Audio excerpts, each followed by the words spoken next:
بسم الله الرحمن الرحيم. اللهم اسقنا الغيث وانشر علينا رحمتك بغيثك المغدق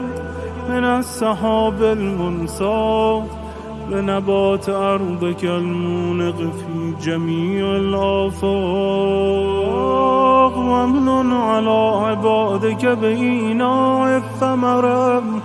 وأحي بلادك ببلوغ الزهرة وأشهد ملائكتك الكرام السفرة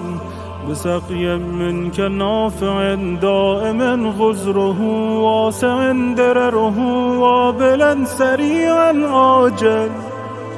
تحيي به ما قد مات وترد به ما قد فات وتخرج به ما هو آت وتوسع به في الأقوات سحابا متراكما هنيا مريئا طبقا مجلجلا غير ملث وطقه ولا خلب برقه اللهم اسقنا غيثا مغيثا مريعا ممرعا عريضا واسعا غزيرا ترد به النهيض وتجبر به المهيض اللهم اسقنا سقيا تسيل منه الضراب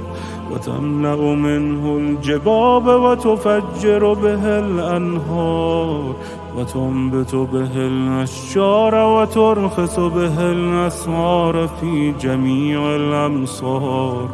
وتنعش به البهائم والخلق وتكمل لنا به طيبات الرزق وتنبت لنا به الزرع وتدر به الظهر وتزيدنا به قوة إلى قوتنا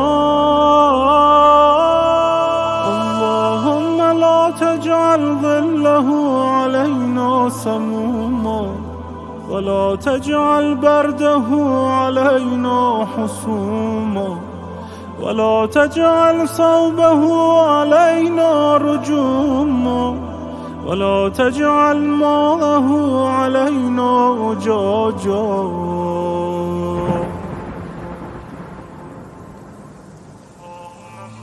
اللهم صل على محمد وآل محمد وارزقنا من بركات السماوات والأرض إنك على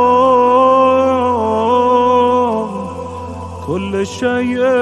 قدير.